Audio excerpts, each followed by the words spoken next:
अस्सलाम वालेकुम, मैं हूं हुमायूं और आप देख रहे हैं मेरा YouTube channel Humayun Raja vlogs and informations. आज हम आपको बताएंगे पोल्ट्री की फील्ड में पेश आने वाले मसाइल और उनको किस तरह मसाइल को हल किया जाए, ये हम आपको डिस्क्लोज करेंगे। भी आपने बर्ड्स रखे होते हैं या कोई हैंस रखी होती हैं, उनकी बीमारी के बारे में आपको खुद ब खुद पता लग जाएगा उनको देखने से।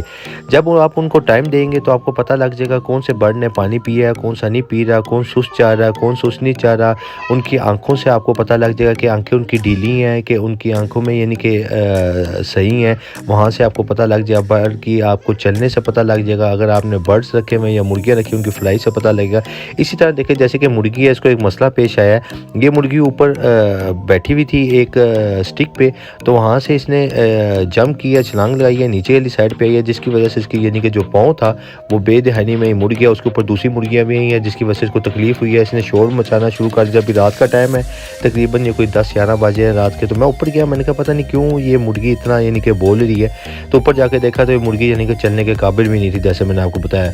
इसी तरह कई लोग क्या करते हैं कि उनको समझ नहीं आते, वो फटाफट इसको छुरी फेर देते हैं। इसी चक्करों में मैंने अपनी कई मुर्गियाँ ज़ाया भी की हैं। मैंने उनको छुरी नहीं फेरी, उनको देखा है, समझा है। कई दफ़ा बच गई हैं और कई दफ़ा यानी कि वो मारी गई हैं। मगर सबसे पहले आप पहले मुर्गी को देखें, उसको आखिरी स्टेज तक लेके जाएं। हाँ, अगर वो जब नहीं बचती तो फिर आप उसको यानी कि छुरी वगैरह फेरें।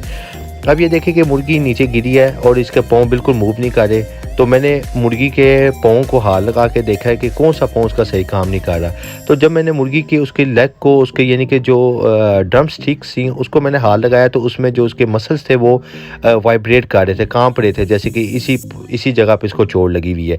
तो मैंने ये ब्रूफन ली है, ब्रूफन लेके इसको अच्छी तरह मला है। ब्रूफन लेकर अच्छी तरह मलने के बाद मैंने इसकी अच्छी तरह मसाज की है, गर्म की है, यानी कि इसको किया है और इसको दोनों साइडों से मला है। दोनों साइडों से मलने से इससे ये भी मेरा क्लियर हो जाएगा, पता नहीं कौन सी साइड पे इसको लगी हुई है, कौन सी साइड पे नहीं लगी हुई।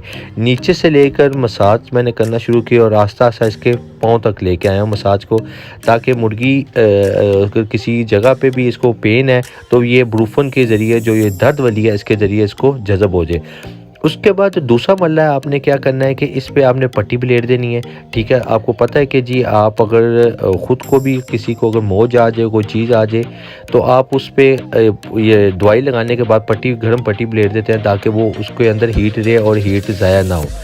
अब मैंने उसके बाद इसको पट्टी ब्लेड दिया। और दूसरा मसला क्या है, इसको बाकी मुर्गियों से अलग करना है। ऐसा नहीं आपने करना है कि इसको ट्रीट करके तो आपने इसको ऐसी मुर्गियों के साथ छोड़ देना है। इसके बाद एक और मसला भी आता है, जब मुर्गी बिल्कुल यानी कि इससे ना चाह रही हो तो आपने इसका पाँव सीधा करके, जब उसके पंजों में यानी कि कोई मसला आ जाए तो एक स्टिक रख देते हैं, जो आइसक्रीम वाली स्टिक होती है, वो रख के इसके पंजे को भी सीधा किया जाता है अगर उसमें कोई मसला आ जाए। अभी फ़िलहाल इसके पंजे में मसला नहीं था, ये देखिए पंजे इसके बेंड हुए में, उसमें मसला नहीं था।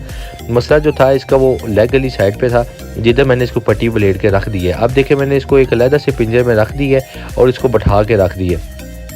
ये तो हो गए थे इसकी बैरूनी ट्रीटमेंट। अब ये देखें कि मुर्गी अगले दिन तक बिल्कुल ठीक हो चुकी है।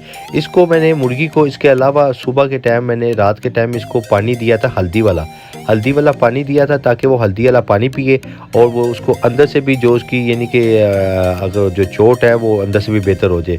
ये मुर्गी को मैं अगले दिन ही वेरी नेक्स्ट डे, मैं तकरीबन कोई 18 से 19 घंटे बाद मैं इसको ऊपर ले आया था और ये बिल्कुल, अब आप देखें माशाल्लाह बिल्कुल ये ठीक है, चलने के बिल्कुल काबिल है। ये देखें अब ये बिल्कुल सही चल रही है, ठीक है, और ये वापस अपनी जगह पे आ गया। अब इसको मैं वापस अपनी जगह पे छोड़ूंगा। अस्सलाम वालेकुम।